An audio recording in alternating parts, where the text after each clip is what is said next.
வரிக்கவிகளுடன் நகுலா சிவநாதன் அவர்கள் இனிய வணக்கம் பாருங்கள். இனிதான மதிய உற்சாக வணக்கம் பாணிமோகன். இனிய வணக்கம். மதிய உற்சாக வணக்கம் அன்புறவுகளே. நீங்கள் பார்த்தும் கேட்டுக்கொண்டும் இருக்கும் தொலைக்காட்சியில் முகத்தில் கவிதை நேரம் firstaudio.net லண்டன் தமிழ் வானொலியில் இப்பொழுது ஒளிபரப்பாகிக் கொண்டிருக்கிற அரிய நிகழ்வு கவிதை நேரம். முதற் பகுதியை மிகச் சிறப்பாக அற்புதமாக தொகுத்து வழங்கிய விஜயகௌரிக்கு மனமார்ந்த வாழ்த்துக்களை தெரிவித்துக் கொள்ளுகிறேன். நாம் அந்த கணீர் என்ற தமிழில் எல்லோருடைய கவிதைகளையும் ஒவ்வொரு சொற்களையும் கோர்த்து மாலையாக அவர் தந்த விதம் மிக அழகு. பாராட்டுக்கள், வாழ்த்துக்கள் கௌரி. பகுதி 2 வாணியுடன் நகுலா சிவநாதன் உங்களுடன். வியாழன் பரப்பை இங்கிதமாக நிரப்புகின்ற இனிய பகுதி கவிதை நேரம். உணர்வுகளின் உந்தலால் உங்கள் எழுச்சி கவிதைகளை, அதாவது இன்றைய கவிதை ஒரு பண்பாட்டின் பக்கமாக விரிகின்ற அந்த நிகழ்வான கவிதைகளை பார்க்க ஆவலோடு இருக்கின்றோம். எனவே உங்களுடன் சேர்த்து நான் வருகிறேன். முதலில் விஜயகௌரியின் கவிதைக்கு வருகின்றேன். விஜயகௌரி. இன்றைய தலைப்பு பண்படுமோ பண்பாடு.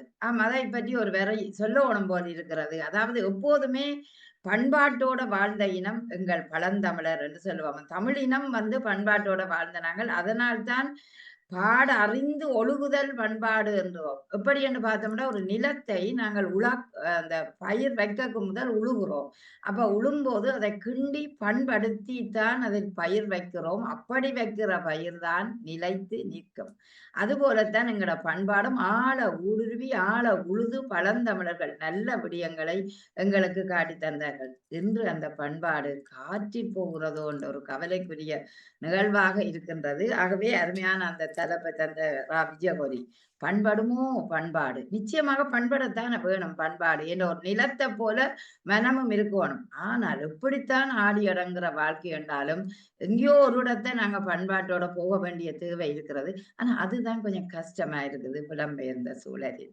ஏன் எங்கட தாய் நிலத்திலும் அதை காப்பாற்றுவதற்கு கஷ்டமாகத்தான் எல்லோருக்கும் இருக்கிறது போல் தெரிகிறது. என்னவானி? ஆமாம், ஆமாம். இங்க கொஞ்சம் பண்பாடு இருக்கிறது போல தெரியுது. ஆமாம். அங்க எல்லாம் சிறகு விட்டு விதிகின்ற ஒரு நிகழ்வுகளும், அதாவது எல்லாத்தாலும் தான் தமிழற்ற பண்பாடு கேள்விக்குறியாக இருக்கின்றதை பார்க்கிறோம். இப்பொழுது விஜயகௌரி கவிதைக்கு வருகிறேன். பண்படுமோ பண்பாடு, பயன் தருமோ நிலப்பாடு என்று கேட்டார். நிச்சயமாக அந்த பண்பாடு பயன் தரக்கூடிய நிலப்பாடா எங்களுக்கு இருக்க வேண்டும். ஆனால் புண்பட்ட மனநிலையில் நாம் பூத்தள வழியும் உண்டோண்ட.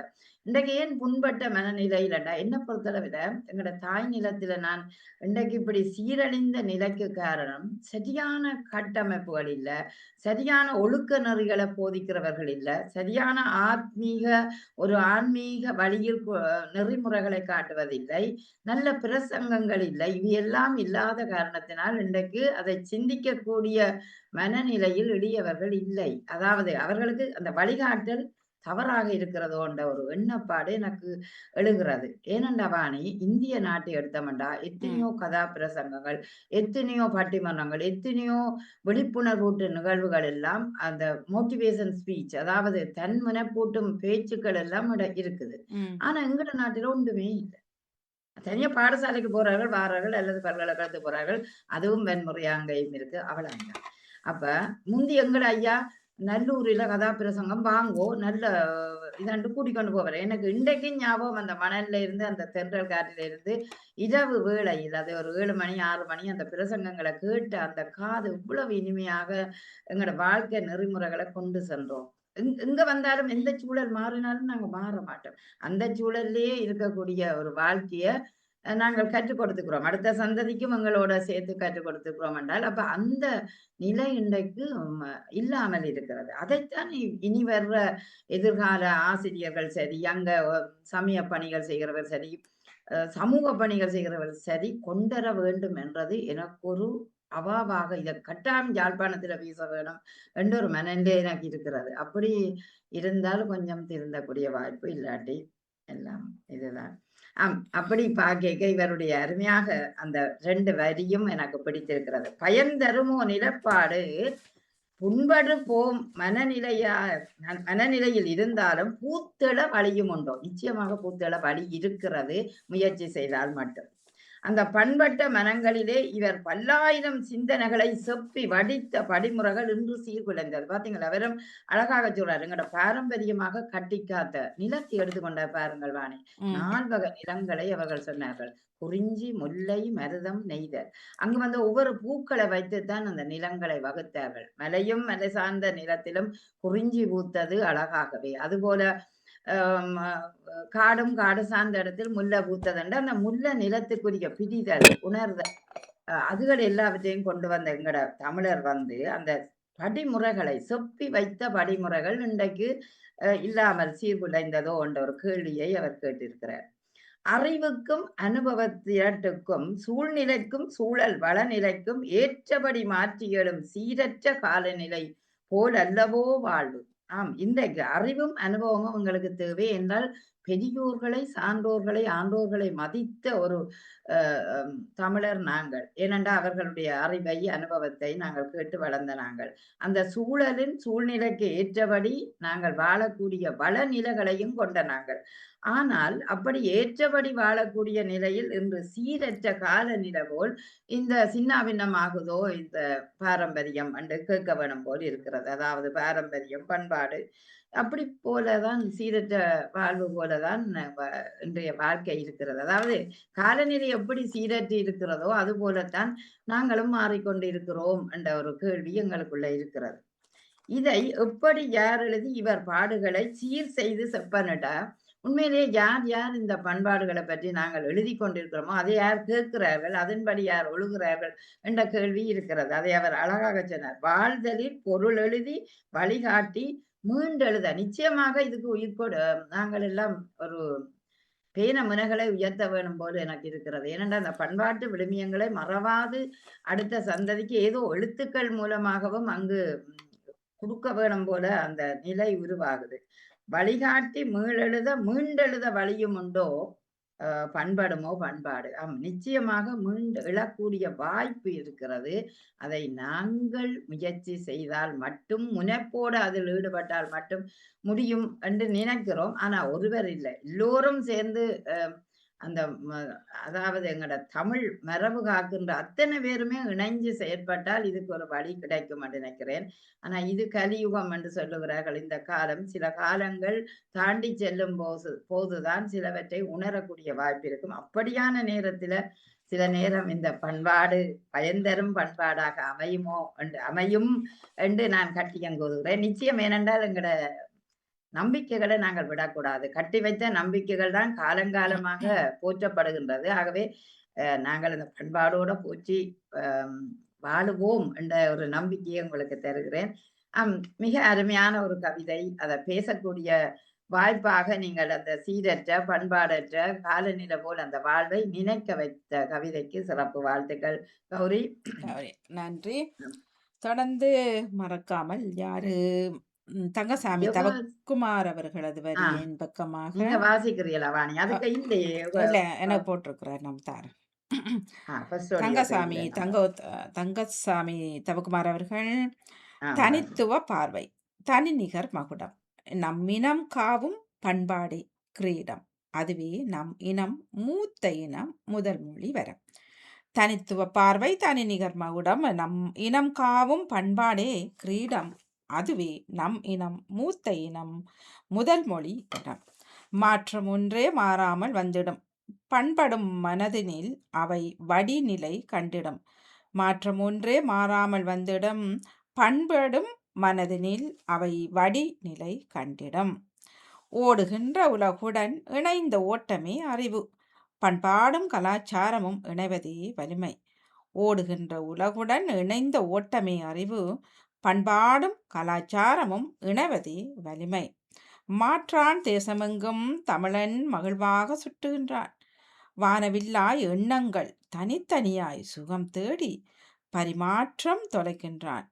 பண்பாடு பண்படவே பள்ளிக்கூடம் நாமாவோம் பண்பாட்டின் பொக்கிஷத்தை தலைமுறைக்கு பரிமாற்றம் செய்வதனால் பண்படுமே பண்பாடு. மாற்றான் தேசமெங்கும் தமிழினம் மகிழ்வாக சுற்றுகின்றான். வானவில்லாய் எண்ணங்கள் தனித்தனியாய் சுகம் தேடி பரிமாற்றம் தொலைக்கின்றான். பண்பாடு பண்படவே பள்ளிக்கூடம் நாமாவோம். பண்பாட்டின் பொக்கிஷத்தை தலைமுறைக்கு பரிமாற்றம் செய்வதனால் பண்படுமே பண்பாடு. நன்றி. தவக்குமார் அவர்கள் அழகான வரிகள். வாழ்த்துக்கள். வணக்கம் தவக்குமார். மிக அற்புதமாக அந்த தனித்துவ பாதையில் எங்கள் பண்பாடு இருக்கின்றதை அதாவது தனித்துவ பாதையில் அது சென்றாலும் தனி நிகர் இல்லை அந்த பண்பாட்டுக்கு என்ற அது கிரீடமாகவே எங்களோட பண்பாட்டை பலரும் போற்றியது உண்டு. காரணம், அந்த மூத்த மொழி தமிழ் மொழியாக இருந்ததனாலும் காலத்தால் மூத்த மொழியாக அந்த தமிழ் இனம் இருந்தபடியால் அந்த தமிழர் பண்பாடு ஒரு கிரீடமாக போற்றப்பட்டது என்றுதான் நாங்க சொல்லலாம். நீங்க சொன்னது சரி. அதாவது தமிழுக்கு ஒரு மதிப்பு இருந்தது. மிக மிக பழைய மொழிகளில் ஒன்று என்று ஜெர்மனிய ஒரு நூலிலும் எழுதியிருந்ததை நான் பார்த்திருந்தேன். ஆகவே அப்படியான ஒரு பெருமை தமிழுக்கு இருக்கின்றதுதான். ஆனால் மாற்றங்கள் மாறாமல் வாழ வேண்டும் என்ற ஒரு நிலையை நீங்க சொல்லி இருக்கிறீர்கள். மாற்றம் மாறாமல் இருந்தது ஒரு காலம். ஆனால் இன்று மாற்றம் கண்டு வாழ்கின்றது தமிழ் என்பது இன்னொரு காலமாக இருக்கின்றது. ஆகவே வடிகட்ட ஒரு வடிகால் எப்படி ஓடுகிறதோ அதுபோல எங்களுக்கு பண்பாடும் ஒரு வழிமுறைகளையும் காட்டிய ஒரு பண்பாடாக இருக்கின்றது. ஆதலால் தான் ஓடுகின்ற இன்றைய உலகோட நாங்கள் ஒட்டி ஓடுகின்றோம்.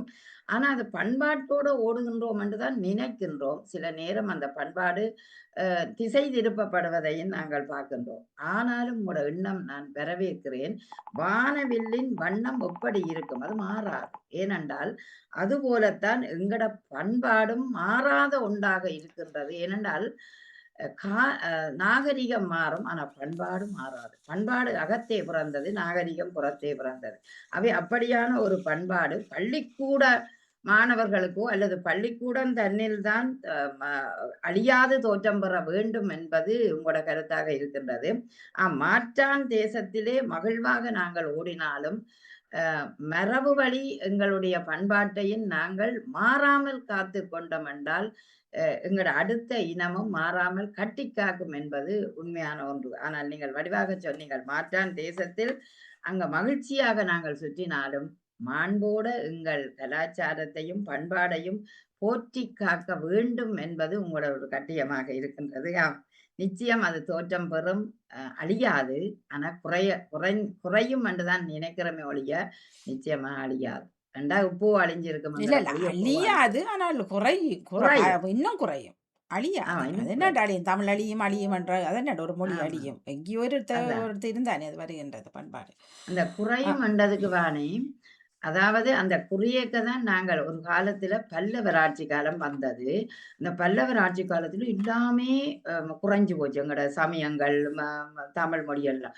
உடனே அந்த அரசன் எல்லாம் வீறு கொண்டு எழுந்து கோயில்கள் கட்டி புலவர் மேரை ஆதரிச்சு தேவாரங்கள் பாடுங்கோ, நூல்களை இயற்றுங்கோண்டு எல்லாம் காசு கொடுத்ததாம். அது எல்லாம் எங்களோட தமிழ் வளர்ச்சிக்கு. அதுபோல ஒரு எழுச்சியான காலம் எங்களுக்குள்ளும் வரும் என்ற ஒரு நம்பிக்கை இருக்கு. அதனால் அடுத்த சந்ததிகள் இப்ப 30 பிள்ளைகள் இருந்தால் பெரிய வகுப்புக்கு வரைக்கும் 5 பிள்ளைகள் தான் வருது. அப்ப அந்த 30 பிள்ளை 25 பிள்ளைகளும் அந்த மொழியை விட்டுட்டு போகுதுகளா, அல்லது அதுகளுக்கு விருப்பம் இல்லை, எத்தனையோ விதமான கேள்வி எங்களுக்குள்ள இருக்குது. அது மாதிரி தான் கொஞ்சம் குறைஞ்சு கொண்டு செல்லும் என்றது எங்களை எண்ணமாக இருக்கிறது. அதை குறைய விடாமல் நிவர்த்தி செய்ய வேணும். என்னென்றால் இப்பத்திய இருக்கிற என்ன சொல்றது விளங்கல. இப்ப அம்மம்மா என்று சொல்றது ஒரு பிள்ளை எவ்வளவு ஒரு பெருமைக்குரிய விஷயம், எவ்வளவு ஒரு சந்தோஷம். என்ன அம்மம்மா, பாட்டி, பாட்டன், அப்பம்மா அன்னைக்கு. இங்க ஒருவர் சொல்றார் தன் பேர குழந்தைக்கு அம்மம்மான்னு சொல்லக்கூடாதான், மம்மி அம்மான்னு சொல்லட்டா. அதாவது மம்மி பாட்டியை சொல்லி கொடுக்குறாங்க. பாட்டி அந்த பிள்ளை பிறந்த பிள்ளை. அப்ப சொல்றார், இல்ல அப்ப நாங்க சொன்னோம், இல்ல அம்மம்மா தானே. இல்ல அது மம்மி அம்மாண்டான்னு பிள்ளைய சொல்லணுமா. மம்மி ஆண்டாண்டா அம்மா, அந்த பிள்ளைண்ட அம்மான்னு சொல்லட்டா. அப்ப இதை என்ன உண்மை மம்மி அம்மா ஏன் அம்மம்மான்றதுல ஒரு மம்மியாண்டா ஒன்றுமே இல்லை. எகிப்து பிள்ளைதான் மம்மின்றது. அப்ப மகள் சொல்றது இல்ல நான் நம்ம மன்னன் சொல்லி கொடுப்பேன். அந்த அம்மம்மா நாண்டு ஒன்று நிற்கிறான். இல்ல எனக்கு அது பிடிக்காது. ஓ! உங்களுக்கு வயது 65 தாண்டி போச்சு இது. சரியா? ஓ! அந்த ஓ! பிள்ளை ஒரு அம்மம்மான்னு சொல்றதுல வார ஒரு இது, மம்மி அம்மான்றதுல என்ன இருக்குன்ட்டு உண்மையிலே எனக்கு விளங்க இல்ல அது. இப்ப ராகவி எங்கட மாமாவ, அவருக்கு ம். அப்ப உண்மை நான் நினைக்கிறேன் ஒரு 35 வயசு இருக்கும். அ ஓ! ராகவிக்கு தாத்தா. தாத்தான்னா அவள் சொன்னது. இப்ப இன்றைக்கு ஓ! வரைக்கும் தாத்தா, பாட்டின்னு சொல்றாள் அவ. அவர்களுக்கு அவ்வளோ ஒரு சந்தோஷமா இருந்தது அப்ப. சந்தோஷமா? இப்ப பேரப்புள்ள கண்டா பிறகு நான் தாத்தான்ட்டு சொல்லி. இந்த மம்மி அம்மா சொல்றா, பிறகு அப்பாக்கு சொல்லட்டா டடியப்பா, மம்மி, அப்பா. டடியப்பா, ஆ. டடியப்பா, தடியப்பா. டடியப் என்ன ஓ! இது என்ன முறை இது? புதுவிதமா உருவாக்கினான். புதுவிதமான முறை நீங்க. எப்படித்தான் பூசினாலும், எப்படித்தான் டை அடிச்சாலும் உங்களோட வயது ம். வயது போயிட்டுது. நீங்க அம்மம்மா, அதான். அம்மம்மா, அப்பப்பா, அப்பப்பா, அம்மம்மா. எனக்கு உண்மையிலேயே விளங்க இல்ல. என்ன இப்ப அப்ப இவர்கள் ம். இப்படி இருக்கும் பொழுது என்னண்டு கலாச்சாரத்துக்குள்ள நான் கதைக்கிறது? பிள்ளை என்னண்டு அது கட்டு காய்க்கும்? நாங்களே இது வந்து அந்த வழிகாட்டியாக ஒரு இருக்கிற போலி நாங்களே நாகரிகம். போலி போலி நாகரிகம். நாகரிகம். போலி நாகரிகம். வழிகாட்டியாக இருக்கிற நானே இப்படி என்ன இப்படி சொல்லாத, இப்படி செய், இப்படி பட்டு வைக்க, அப்படி எனக்குல்ல. அந்த பிள்ளையும் ம். அதத்தான் ஓ! பின்தொடர போகுது. அதுதான். இன்றைக்கு அந்த அற்று போறதுக்கு காரணம் பெற்றோர் கொடுக்குற அந்த முக்கியத்துவம் குடுக்காம விடுகிறோம். இப்படி ம், இப்ப இதையே பிரிக்கணுமெண்டா, ம், ஆங்கில மோகம் தான் எங்களுக்கு பெருசண்டு நினைக்கிற காரணத்தால தான் அப்படி வருகுது. ம், ம். அதனால் அதிலேயே அவை நின்று இல்ல நிலைக்க தாண்டி அங்க வேண்டியது. இருக்க காட்டுறா. அது ஓ! என்னதான் இருந்தாலும் அப்படியா? வெளியில ஓ! போக்குல ஒரு மழை பெய்தா தெரியும் தானே. எல்லாம் எல்லாம் எல்லாம். கரையேக்கலாம் தெரியும் நம்மட சுயரூபம். அது இந்த மம்மி நிச்சயம். அம்மாக்கு விளங்குதில்ல போல. சரி. அதான் வயது போறது அது ஒவ்வொருத்தருடைய இயல்பான இதுதானே. அது போறது இல்ல, இல்ல வயது போறதுதானே. சரி. இப்ப அந்த ஆ முறைன்றத ஆனால் நாங்களே சொல்லிக் ம். குடுக்கோணும். இல்ல இப்ப ஒரு இந்த இடத்துல தான் அவ யங்கண்டு நினைக்க வேணுமோ அ, என்றது அ ஒரு என்றது கேள்விக்குறி ஒரு என்ன? கேள்வியா இருக்குது. அப்ப அதுதான். அது பிழை. பிள்ளை பிறந்து பேரப்பிள்ளை பிறந்த அப்புறம் உங்களுக்கு இந்த நினைப்பு தேவை. அதோ ஒரு ஒரு முறைய சொல்லிக் குடுத்தா தான் அந்த பிள்ளை சொல்லப் போகுது. அது பாட்டி, பண்பாடுங்கள்லாம் தாத்தா கற்றுக்கொள்ள இவ்வளவு போகுது. சந்தோஷமான இது. அப்படி இப்ப இவர்கள் இப்படிப்பட்ட கொஞ்சம் பேர் இருக்கக்குள்ள இன்னொரு பிள்ளை பண்பாட்டோட வளரும். இந்த மாரி முறைதலையோட வளரும். அது ஒரு கேள்விக்குறியா தானே இருக்குது என்ன? ம். உண்மதான். இவாண்ட ஜபாசிரின்ட இருக்குது வாசிக்கட்டு. அது உங்கள் பக்கம் இருக்கிறத தாருங்களா? ஓ, ஓ. என் பக்கம் பின்ன வசந்தாக்கா அடுத்தது. மட்டும் தான் இருக்கிறார். சரி. அப்ப நீங்கள் இத நான் வாய்ச்சுட்டு அத நீங்க வாசிங்க. பண்படுமோ பண்பாடு ஜெபாசிரி தெய்வீகன் கனடா 90வது கவிதை.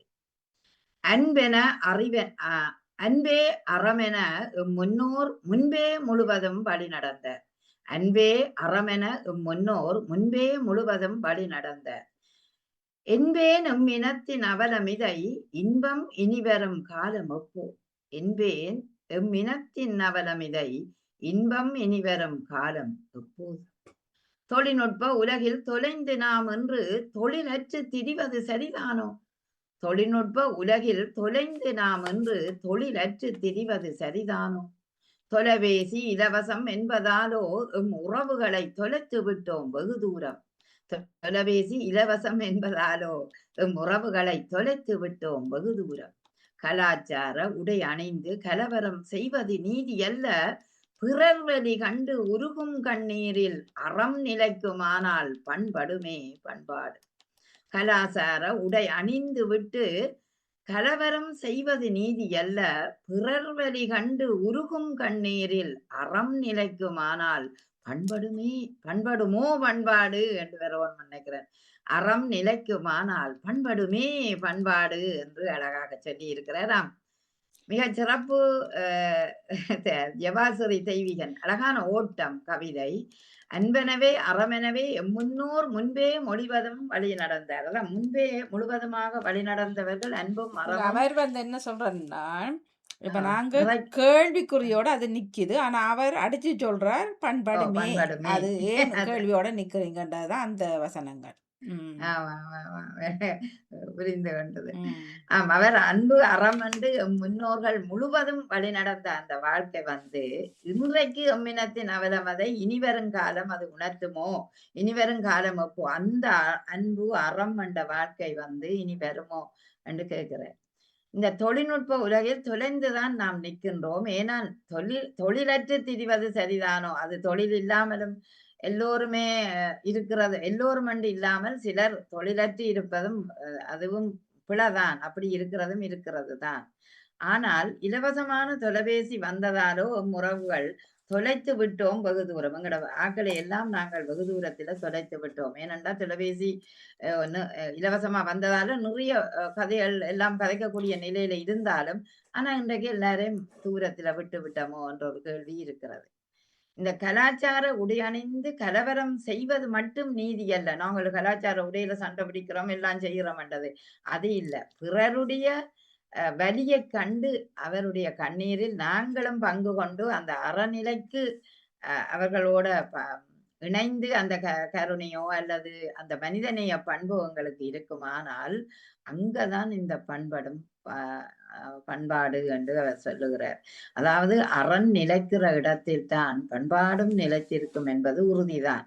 அந்த வகையில் அந்த அறத்தையும், அதே நேரம் அன்பையும் நாங்கள் சொரிந்து வாழ்ந்தோமென்றா வாழ்க்கை இன்பமாகும். ஆனால் இன்று அன்பு சொரிந்தாலும் அகல விலகுபவர்களும் உண்டு. இன்பமாக நாங்கள் நடந்தாலும் இடர்தான் இது என்று விலகுபவரும் உண்டுவானே. ம். அப்படியும் இருக்கல்லோ சில ம். பேர். ம். நாங்கள் அன்பாக இருக்கிறோம் என்று நினைச்சு கொண்டாலும் அவர்கள் அன்பை காட்டுவதில்லை. ஆதலால் ஒரு பிரிவு அதற்குள் வருகிறது. ஆகவே அன்பும் அறமும் இணைந்த ஒரு வாழ்க்கை தான் இன்பமாக இருக்கும் என்பதையும், அதுதான் பண்பாட்டின் ஒரு ஆணிவேராக இருக்கும் என்பதையும் அவர் அழகாக சொன்னார். யபாசரி தெய்வீகனுக்கு சிறப்பு வாழ்த்துக்கள், சிறப்பு. பாராட்டு. நன்றி. வசந்தா ஜெகதீசன் அவர்கள். ம். விழுமியம் தாங்கிடும் வேறிது. வரலாறு கூறிடும் வழியிது. தடயங்கள் தாங்கிய தருவிது. தளிர்த்திடும் விருட்சமாய் வாழ்ந்திடுமா தடுமாறி தகர்ந்தே மாறிடும். விழுமியம் தாங்கிடும் வேறிது. வரலாறு கூறிடும் வழியிது. தடயங்கள் தாங்கிய தருவிது. தளிர்த்திடும் விருட்சமாய் வாழ்ந்திடுமா தடுமாறி தகர்ந்தே மாறிடும். முரண்பாடு பலதாய் முகவரிகள் புதிதாய் இனந்தாங்கும் இடர்கள் இன்னல் பல வழிகள். பண்பாட்டு விழுமியம் பாடாகப்படுகிறது. முரண்பாடு பலதாய் முகவரிகள் புதிதாய் இனம் தாங்கும் இடர்கள் இன்னல் பல வழிகள். பண்பாட்டு விழுமியம் பாடாகப்படுகிறது. பயபக்தி குன்றியே பாரம்பரியம் மறைகிறது. பல இனத்தில் திருமணம் வேற்றகத்து கலாச்சாரம் வேறுபட்ட வாழ்வியல் தெளிவற்ற திருப்புமுனை. பயபக்தி குன்றியே பாரம்பரியம் மறைகிறது. பல இனத்தில் திருமணம் வேற்றகத்து கலாச்சாரம் வேறுபட்ட வாழ்வியல் தெளிவற்ற திருப்புமுனை. பாதை மாறும் பண்பாடு. நாளை என்னாகும் நம்மினத்து நட்போ காலங்காலமாய் காத்திட்ட மரபு வழி. நாளை என்னாகும் நம்மினத்து நடப்பு காலம் காலமாய் காத்திட்ட மரபு வழி. கட்டியம் கூறிய இனத்தின் அடையாளம் பண்பாட்டு கோலத்தை பக்குவமாய் பேணிடுவோம். பாதிப்பை சீராக்கி பண்பாட்டை செதுக்கிடுவோம். நாளைய தலைமுறையும் நம் பண்பாடு தாங்கிட. பாதிப்பை சீராக்கி பண்பாட்டை செதுக்கிடுவோம். நாளைய தலைமுறையும் நம் பண்பாடு தாங்கிட. இன்றைய வாழ்வின் வழிகாட்டிகள் நாமே. குன்றாத பண்போடு குவலைய முடிர்வோடு வென்றாகும் தமிழாய் வெற்றியில் மிளிர்ந்தால் பண்படுமே பண்பாடு பாதையிடும் தமிழ் வாழ்வு. நன்றி. வழிகாட்டிகள் நாமே. குன்றாத பண்போடு குவலைய மிளிர்வோடு வென்றாகும் தமிழாய் வெற்றியில் மிளிர்ந்தால் பண்படுமே பண்பாடு பாதையிடும் தமிழ் வாழ்வு. நன்றி, வணக்கம். அப்ப பண்படும் ஆம். என்று அவர் மடி சொல்றார். ஆமா, என்ன ஆமா. மோன்னு நிச்சயமாக கேக்குறீங்க? அப்படித்தான் மே நாங்கள் சொல்ல என்று வேண்டும். சொல்றார். ம். அஹ் நிச்சயம் பண்படுமே பண்பாடு என்றது உண்மைதான். அதாவது இன்றைய இந்த வாழ்க்கையில அழகாக சொன்னார்.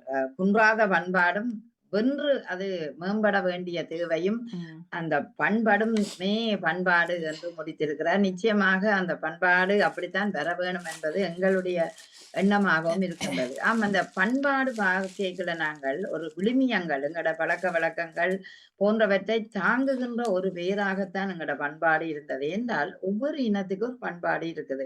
அந்த இனத்தின் பண்பாடு கலாச்சாரங்களை சில பேர் பேணி காத்து கொண்டு வருவது வழக்கம். ஏனென்றா அந்த மரபு வழியில வரைக்க தான் அந்த பிள்ளைகளும் எங்களை பின்பற்றி வாழக்கூடிய ஒரு வாய்ப்பு இருக்கும். அப்ப அது பரவிக்கொண்டே போகும். ஆதலால் அதுக்கு ஒரு வரலாறு உண்டு. அந்த எங்கட தமிழின்ற ஒரு பாரம்பரிய வரலாறு வந்து ஒரு வேராகத்தான் இருக்கின்றது. அதை அவர் சொல்லியிருக்கிறார். விழுமியங்களை தாங்கும் வேர் என்று தந்திருக்கிறார். அதனால தான் இது தளித்து வளர்ந்திருக்கிறது ஒரு காலமாக இருக்கின்றது.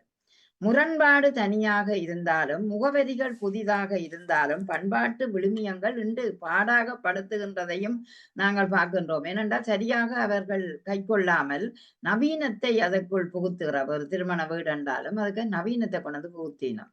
அப்ப எங்களோட பண்பாட்டில இப்படித்தான் இருக்கும் என்றால் அங்க நவீனங்கள் புகுத்தப்படுவதனால கொஞ்சம் சீரற்று அல்லது சிதவடையக்கூடிய தன்மையில இருக்கிறதோ என்ற ஒரு கேள்வி எங்களுக்கு இருக்கின்றது. இதனால் தான் பாடாப்படுத்துகிறது இந்த நவீனத்தின் கலாச்சாரம் எங்களை என்ற ஒரு நிலையும் இருக்கிறது தான். ஆனால் பயபக்தியோட பலர் இதை கடைப்பிடித்தால் நிச்சயம் அந்த பண்பாடு வளரக்கூடிய நிலை இருக்கும். சொன்னார் இந்த வேற்றகத்திலும் வேறுபட்டு கிடக்கின்றது. ஏனென்றால் வேற்றின சூழலில் இந்த மக்கள் திருமணங்கள் சரி வேற்றினத்தவரை திருமணமாகிற விடயங்கள்ல போன்றவற்றில அப்படி போறதுனால வேறு அறுத்து போகிறதோ என்ற ஒரு கேள்வி இருக்கிறது. அதிலும் சில பேர் கைக்கொள்ளுகிறார்கள். பலர் அவர்கள் செய்கிற பக்கமே போடுவார்கள். இப்ப ஒரு ஐரோப்பியரை திருமணம் செய்கிற பெண் அந்த ஐரோப்பியர் பக்கமே போய்விட்டதையும் பார்க்கின்றோம். சிலர் ஐரோப்பியரை திருமணம் செய்தாலும் என்னுடைய தமிழையும் என்னுடைய கலாச்சாரத்தையும் பண்பாட்டையும் கட்டிக்காக்க வேணும் என்று அந்த பெண் பாடுபடுவதையும் பார்க்கின்றோம். ஆதலால் தமிழ் மொழியை படிக்கிறது கூட கொண்டு வருகிறதையும் பார்க்கின்றோம். அதே நேரம் ஜெர்மன் மக்கள் கூட தமிழ் பிள்ளைய திருமணம் செய்து அந்த பிள்ளைன்ற குழந்தையை கொண்டு வந்து விட்டுட்டு காத்து கொண்டு நிற்கிற ஜெர்மன் தகப்பனே நான் பார்க்கிறேன். அப்ப அவர் எவ்வளவு பொறுமையாக அது முடியும் வரை நிற்கிறார் அந்த மகனுக்காக. அப்ப அப்படி பார்க்க இப்படி வேறுபட்டு போவதனால் பாதை மாறுதோ என்ற ஒரு கேள்வியும் இருக்கிறது. சிலரிடம் மாறியும் இருக்கின்றது. ஆனால் நாளை என்ன ஆகும் என்ற ஒரு எதிர்பார்ப்பு நமக்கு எல்லாம் இருக்குது. அது நாளைக்கு இப்படி சரியா வருமா வராதா என்ன ஆகும் என்று அது அந்த பிள்ளைகளிடம் தான் நாங்கள் அவையற்றை கேட்கணும். ஏனண்டா நீங்க தமிழ் படிக்கிறீங்க அடுத்த சந்ததிக்கும் கொண்டு போகிறோம்னா சில பிள்ளைகள் சொல்வாள், ஓ நான் கொண்டு போவேன் அப்ப வேணா இல்ல போடு நான் படிச்சது என்று சொல்லுங்கள் வாணி சில பிள்ளைய. அதை போற்றுறோம் நாங்கள். ஓ நல்லது உங்களுக்கு நல்ல எண்ணம் இருக்கண்டு. ஆனால் கட்டிக்காத்த இனத்தின் அடையாளம் எங்களோட மொழிதான் எங்களுக்கு அடையாளமாக இருக்கிறது. அந்த பண்பாட்டு கோலத்தை அந்த பாதிப்பை சீராக்கி நாளைய தலைமுறைக்கு கொடுத்தோம்டா அது நன்மையில தான் போய் முடியும், நல்லாகத்தான் இருக்கும் என்றது உண்மை. அதனால்தான் குன்றாத எங்கள பண்பாடு எத்தனை தேசங்கள் வேற்று தேசங்கள் மாறினாலும் வென்று அது பண்பாட்டு மயமாக ஒளிரும் என்பது அவருடைய கட்டியமான வரி. ஆகவே நாளைய சந்ததியும் பண்பாட்டோடு வாழும் என்ற நம்பிக்கையோட நாங்க இந்த கவிதைக்கு அவருடைய வரிக்கு மிக சிறப்பான வாழ்த்துக்களை கொடுப்போம். ஆகவே நாளைக்கும் இந்த பண்பாடு வளரும் நாளைய சந்ததிக்கும் என்றுதான் நாங்களும் கட்டியம் கூறுகின்றோம். அருமையான ஒரு கவிதை வசந்தா. அந்த விழுமியங்களை கட்டிக்காக்க வேணும் என்று ஒரு நல்ல ஒரு விழிப்புணர்வை தந்த கவிதை. வாழ்த்துக்கள். நன்றி. வேறு யாரும் இருக்கிறார்களா இந்த பக்கத்துல? என் பக்கம் வரல்தான் இருவர். இல்ல வேற ஒருத்தரும் இல்ல. இதுக்குள்ள இல்ல பட்டிக்குள்ள. வணக்கம் மணி. வணக்கம் நவலா சிவநாதன். ஓ வணக்கம் ஜானடேசன். முதலாவது பாகத்தை விஜய் அவர்கள் சிறப்பாக வாசித்து அதன் விளக்கம் தந்து சிறப்பாக தந்திருந்தார். அவங்க வாழ்த்துக்கள். இரண்டாவது பாகத்தை நவலா சிவநாதன் அவர்களும் நீங்களும் எல்லாம் வாசித்து விரிவாக்கம் தந்து தட்டி கொடுத்தீர்கள். எல்லோருக்கும் சிறப்பான வாழ்த்துக்கள். எல்லோருக்குடைய தலைப்பாக இருந்தது. எல்லாரும் பலவிதமாக அந்த பண்பாட்டு முறைகளை சொல்லி இருந்தார்கள். வித்தியாசமாகவும் இருந்தது. தங்கள் மனதுக்கு ஏற்றி வந்ததைத்தானே அவர்கள் எழுதலாம். நானும் அப்படித்தான் எழுதியிருந்தேன். எல்லோருக்கும் வாழ்த்துக்களும். நன்றி. நன்றி. வணக்கம். நன்றி அக்கா. வணக்கம். வணக்கம் வாணி. வணக்கம் நவலா.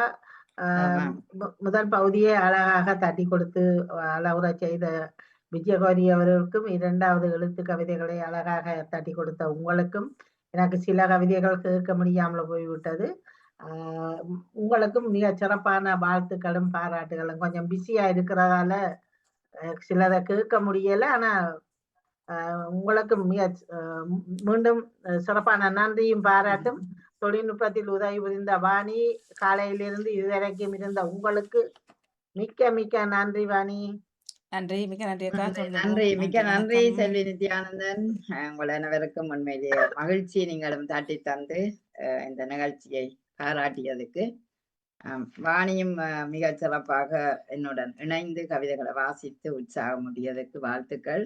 அருமையான தலைப்பை தந்த ரா விஜயகோரிக்கும் வாழ்த்துக்கள். நன்றி. வாணி ஒன்று சொல்லலாமா? ஓ, என்னுடைய விவாத அரங்கம் 60வது அரங்கம் வார சனிக்கிழமை லண்டன் நேரம் 3 மணிக்கு. அந்த நிகழ்ச்சியிலும் அதை கேட்டுக்கொண்டு இதுவரையில் இருந்தவர்களும் ஒரு சில வாழ்த்துக்களை வழங்கலாம் என்று நான் சொல்லிக் கொள்கிறேன். சரியா கேட்டுக்கொள்வார்கள். அதே நேரம் அதனைத் தொடர்ந்து யோகா வருகின்றது 100வது. ஆகவே முற்பகுதியில் இருப்பவர்கள் அதிலும் இருந்து ஒரு உற்சாகத்தை கொடுத்து கொள்ளுங்கள். இணைபவர்கள் எல்லாமே பெண்கள் தான். அதிலும் பெண்கள் இல்லை, உங்களோட ஆண்களும் வர்றது இதில் எல்லாரும் பெண்களாக வருகின்றார்கள் யோகா 100வது. ஆகவே முற்பகுதியில் இருப்பவர்களும் ஒரு முறை தயவு கூர்ந்து உட்கார்ந்திருந்து பார்த்து விட்டு ஒரு தட்டு கொடுப்பை தருமாறு அன்போடு நாங்களும் கேட்டுக்கொள்கின்றோம். Give and take policy. நாங்கள் தான் நீங்க தரோம், நீங்க தான் நாங்க தருவோம்.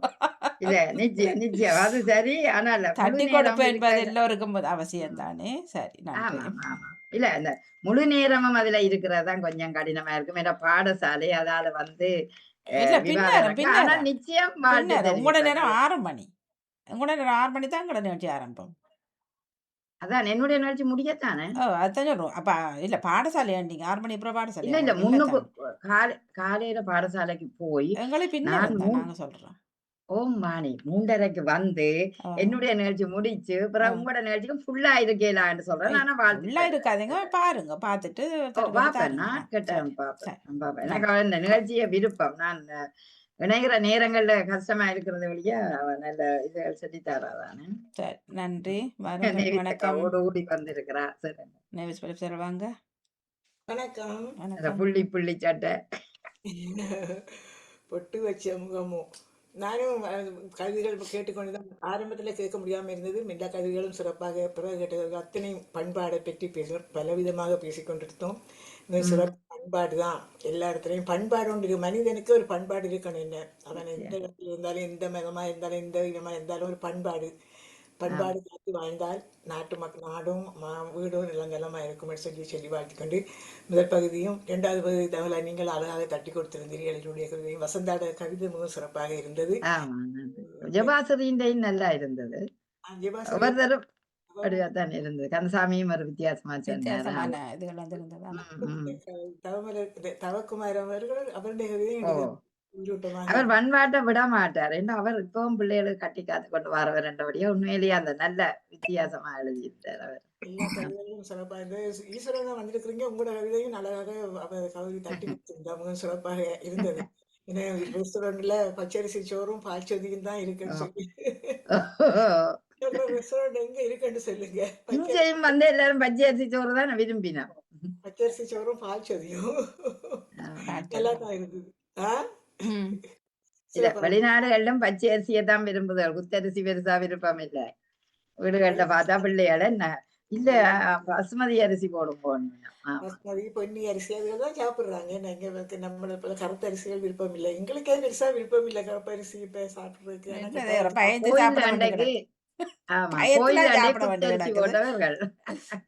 கோயிலாண்டே குத்தரிசி போட்டவர்கள் அப்ப புளியச்சோறில 3-4 கறிகளோட கொஞ்சம் ஆக்கள் தான் கோயில் உண்டு, முருகன் கோயில் உண்டு. பின்ன சாப்பாடு கொண்டு போங்க டீச்சர் வீட்டை பின்ன நான் சரியன்னு கொண்டு வந்தேன். பிள்ளைகளுக்கு கோயில் சோறு தான். ஐயோ கருத்த சோறா, எங்களுக்கு வெள்ளை சோறு தான் எந்த ஓமண்டு கொஞ்சம் சாப்பிட்டோம். எல்லாருக்கும் வெள்ளை சோறு தான் பிடிக்கும். அது இப்ப ஹெல்த்த கருத்துல கொண்டு இல்ல சாப்பிடுறோம், பசிக்கு இல்ல அது பயத்தெல்லாம் சாப்பிட வேண்டிய கிடக்கு குத்தரிசி சோறு. ஆமா, எனக்கு குத்தரிசி சரியான விருப்பம். ஆனா சரியான கெவி தான், எல்லா நேரமும் சாப்பிட இல்லாது. கைக்குத்தரிசின்னு சொல்லி அங்க விற்பாரு. கைக்குத்தரிசி ஆம் அந்த ஆம் மணமும் அதுல டேஸ்டும் எவ்வளவு டேஸ்டா இருக்கும். இங்க வந்து அந்த சேப்ல அரிசியை எடுக்கலாம் கிரைண்டர்ல போட்டு அடிச்சா அந்த அந்த சுவை வருகுது இல்லை. இந்த இங்கேயும் அப்படி அரிசிகள் இல்லை, இந்த கருப்பு அரிசிகள்லாம் வருகுது இல்லை அந்த சுவை. இது ஆனா இங்க கைக்குத்தரிசி அந்த இருக்கு, நீங்க சொன்ன மாதிரி அந்த மனம் இல்ல. மனம் இல்லாத என்னன்னு தெரியல. அது அந்த நாள்ல கையால இடிச்சு அந்த கையால அடிப்பாங்களா, அவிச்சு போட்டு காய வச்சு கையால குத்துவாங்க அரிசி. அது நல்ல ஆமா டேஸ்டாவும் இருக்கும். நாட்டு குத்தரிசின்னு சொல்லுவார்கள் அது. நல்ல ஆமா மனம் தானே குழந்தை பிறந்தவர்களுக்கு இந்த பத்தியத்துக்கு அந்த விதம் மிளகு வச்சு கொடுப்பார்கள். இந்த மனத்திலேயே சாப்பிடுறது அப்படி ஒரு டேஸ்ட் இந்த இதெல்லாம் இல்லை. இந்த ஆமா பண்பாடுகள்ல நாங்க இப்ப இங்க அதெல்லாம் திளைச்சிட்டு எல்லா பண்பாடுகளையும் இங்க திளைச்சி போட்டு நாங்க கண்டது ஆட்சி கொண்டது போல உலகத்துல வாழ்ந்து கொண்டு இருக்கிறோம் நாங்க. இன்னைக்கு நன்றி நன்றி. சாப்பிடுறதுக்கு என்ன இருக்கோ அதை சாப்பிட்டுட்டு நாளைக்கு என்ன போய் என்னன்னு தேடிக்கண்டு அப்படித்தான் நாங்க இருக்கிறோம். பண்பாடெல்லாம் எங்க பண்பாடு எங்க போயிட்டுது இப்ப இந்த அந்த பண்பாடோட நாங்க வாழவே இல்லை இங்க இப்ப. அங்கெல்லாம் பண்பாடு நாங்க வாழுறோம் பண்பாட்டோட. பண்பாடு நாங்க பேசிக்கொண்டு இருக்கிறோம் பண்பாடு ம். பண்பாடுன்னா. ஆனா இங்க நாங்க பண்பாட்டோட வாழவே இல்லை. எல்லாத்தையும் துளசி போட்டு தான் நிக்கிறோம். மம்மி ஓகே மம்மி அம்மா சரி. சொல்றாரு ஒருவர் பேர பிள்ளைக்கு. ம- மம்மி அம்மா மம்மி அம்மா சொல்லட்டான் பேர தடியம்மா பிள்ளை. தடியப்பா மம்மி தடியம்மான்னு பண்ணே சொல்லட்டான். பழகுது. அதுகள் மம்மி பண்ணே பட் ஆனா அந்த எங்கட ரெண்டாவது மகன் அதான் பண்பாடுப்பா. மம்மி மம்மி அம்மா தான் பண்பாடு. அவ வந்து எங்களை மா இப்ப உங்களோட கதைக்கும் போது அம்மம்மா அப்படிதான் அம்மம்மா சொன்னாங்கன்னு சொல்லி எவ்வளவு ஆசை அம்மான்னு சொல்ல, அல்லது பாட்டி தாத்தா பாட்டி. கதைக்கும் போது அம்மம்மான்னு தான் சொல்லுவா. இப்ப நான் தாத்தா பாட்டின்னு சொல்லுங்க, அது வெக்கம் இல்லை. தாத்தா பாட்டின்னு சொன்னாலும் வெக்கம் இல்லை தானே. ம் தாத்தா பாட்டின்னு சொன்னா இப்ப தாத்தான்னு சொல்றோம். இப்ப நாங்க இந்த அப்பப்பான்னு சொல்றத விட தாத்தான்னு சொன்னா அது ஒரு சந்தோஷமான ஒரு சொல்ல இருக்கலாம் தாத்தான்னு சொல்லும்போது. நிச்சயம் இப்படியான நிச்சயம். ஜென்மங்களோட காய்ச்சும் சரி. பிரயோசனம் இல்லை தானே. அவீசன் அண்ணா வாங்க வணக்கம். வீசர் அண்ணா வணக்கம் வாங்க. வணக்கம் வணக்கம் வணக்கம். வணக்கம். உங்களோட கவிதை நல்லா இருந்தது. கவி நன்றி. கவி நிகழ்வு குயிலாய் இனிமையாய் குவின விரிவாக்க தந்தவர்கள் நகுலா அவர்களும் விஜய கௌரி அவர்களும் சிறப்பான வாழ்த்துக்கள். நன்றி நன்றி. கவியென தந்தோர் அனைவருக்கும் நன்றி. எல்லோருக்கும் முன்னால் வாணியக்கா இருந்த இருப்பிடத்தில் எல்லாவற்றுக்கும் நிகழ்வாய் முன்னிறுத்தி இந்த நிகழ்வை நடத்தி கொண்டதற்கு பெரு பெரு பெரு பெரு நன்றி. நன்றி நன்றி. தலை தமிழை அழிக்க முடியாது. கடைசி தமிழன் இருக்கும் வரை அது அழியாததொன்று. கடைசி தமிழன் இருக்கும் மட்டும் தமிழை அழிக்க முடியாது. அவன் அம்மா அப்பா என்றுதான் அடிக்கும் பொழுது கத்தி கொண்டிருப்பான். எனவே இறுதி தமிழன் யாரோ அறுதியாக இருக்கும் ஒரு தமிழன் இருக்கும் வரை தமிழ் அழியாது, தமிழ் மொழி அழியாது. இதுதான் திட்டம். நிச்சயம். சொன்னதை சொல்லிக் கொண்டிருப்பார்கள். அந்தந்த காலத்து நடைமுறைகள் அதுகளை மெருகூட்டி கருவறுத்து நடக்கும் முறைகளை கவனித்தார். மெருகூட்டி தமிழ் வளரும். தமிழை வளர்க்க முடியாது, தமிழை பேண முடியும். அதுதான் தமிழரின் கடமையும் பொறுப்பும். தமிழை பற்றி கருத்து கொண்டிருக்கலாம். மிக்க நன்றி மிக்க நன்றி அண்ணா. பாற்சோறும் என்ற விடயம், அந்த 2 சொற்களும் அந்த பச்சை அரிசி பாற்சோரை மட்டும் அல்ல, அந்த பச்சை அரிசியும் பாற்சோரை பற்றி பாராளுமன்றத்தில் நடந்த நிகழ்வைத்தான் நான் கூறினேனே ஒழிய பச்சை அரிசியையும் பாற்சோரையும் நான் விவரிக்கவில்லை, குறிப்பிடவில்லை. அது தவறாக புரிந்திருந்தால் ஒரு முறை ஒரு தரம் பின்னோக்கி பாராளுமன்ற நிகழ்வுகளில் என்ன நடந்தது, பச்சை அரிசியும் பாற்சோறும் எப்படி இடம்பெற்றது என்பதை கொஞ்சம் அறிந்து கொள்ளுங்கள். உங்களுக்கு சுவாரஸ்யமாக இருக்கும். சுவாரஸ்ய பிரதிநிதி வந்து சுவாரஸ்யமாக பகடி அங்கு நிகழ்த்தியதைத்தான் நான் இங்கே பச்சை அரிசியாகவும் பாற்சோரையும் குறிப்பிட்டு எழுதினேன். அதில் தவறாக நீங்கள் புரிந்து கொண்டீர்கள் என்பது எனது. பச்சை அரிசி பாற்சோறு எங்கட பண்பாட்டோட இணைஞ்ச ஒன்றுதான் நாங்கள் சொன்னோம். நீங்க சொன்ன பச்சை அரிசி பாற்சோறு பழஞ்சோறு எல்லாம் நாங்க சாப்பிட்டது. அதுதான் மீண்டும் மீண்டும் நான் சொன்ன வட்டத்துக்குள்ளே நீங்கள் இருக்கிறீர்கள். நான் சொன்ன வட்டத்துக்குள் நீங்கள் இல்லை என்பதை நான் இங்கு குறிப்பிடுகிறேன். ரைட், அது அப்படியே இருக்கட்டும். வணக்கம் ஈஸ்வரன் அண்ணா, நீங்கள் சொன்ன அன்றைக்கு பார்லிமெண்ட்ல நடந்த சர்ச்சையை பற்றி சொல்லி இருந்தீர்கள். அதே இதுதான், அப்படியெல்லாம் ஆமா. கதைக்கக்கூடியவர்களும் கதைக்கக்கூடிய பொங்கலுக்காக அவர் அந்த சொல்லை பாவிச்சது தவறாக இருந்தது. அதுதான், அப்படியானவர்களும் அப்படிப்பட்ட நிகழ்வையும் கூறக்கூடிய மாமன்றத்தை மாற்றிவிட்டார்கள். ஆமாம், ஆமாம். அப்படியான அறிவாளிகள் நாங்கள் அனுப்பி வைத்துள்ளோம். ஓடோடி ஓடோடி கண்டீனுக்கு போனதாம். அங்கு ஒரு இதுவும் இல்லை. அதில் வசனமும் போட்டிருந்தார் சிங்களத்தில். அது ஒரு பகுடி பண்ணக்கூடியவர். என்ன இது என்னத்துக்கு அது இருக்குது? ஏதோ வெறுக்கு இறைச்சிக்கறியும் சோறும் வைக்க வேணும் என்ற மாதிரியும் ஏதோ அரசு தலைவன் நல்லவனாய் ஓரளவு அரசு தலைவன் ஓரளவு நல்லவனாக வந்து கொண்டிருக்கிறான். நல்லவன் எது நடந்தாலும் அப்படித்தான் கூறுவார்கள் கெட்டவர்கள். எதுகும் இந்த இலக்கிய இந்த நிகழ்வு அன்று தொட்டு இன்று வரை ஓடிக்கொண்டிருக்கின்றது. அதை ஊட்டுவோம், அதை நாட்டுவோம், பங்கு கொள்வோம். இலக்கிய களவுகளை பேசுவதோ எழுதுவதையோ தவிர்த்து கொள்ள வேண்டும். எனவே அதுதான் நான் கூறும் ஒரு முக்கியமான விஷயம் என்று கூறி உங்கள் அனைவருக்கும் நன்றி, நன்றி, மிக மிக நன்றி. மிக்க நன்றி. நன்றி அண்ணா, வணக்கம். நன்றி. மிக்க நன்றி வாணி, மிக்க நன்றி அனைவருக்கும். எல்லோருக்கும் இன்றைய கவிதை நன்றி. நேரத்தில் சிறப்பாக அமைந்தது. எல்லோருக்கும் வாழ்த்துக்கள். தொழில்நுட்பத்தில் உதவி செய்த வாணிமோகனுக்கும் சிறப்பான வாழ்த்துக்களையும் வழங்கி கொண்டு அதிபர் நடாமோகனுக்கும் வாழ்த்துக்கள் தெரிவித்து உங்களிடம் விடைபெறுகிறேன். நாளை சந்திப்போம். மிக்க நன்றி எல்லோருக்குமே. நிறைவு வருகின்றது கவிதை நேரம். இராவி ஜெகரியர்கள், நவுலா, ஸ்வரானர்கள் மற்றும் எல்லோருக்குமே நன்றி. வணக்கம். நன்றி.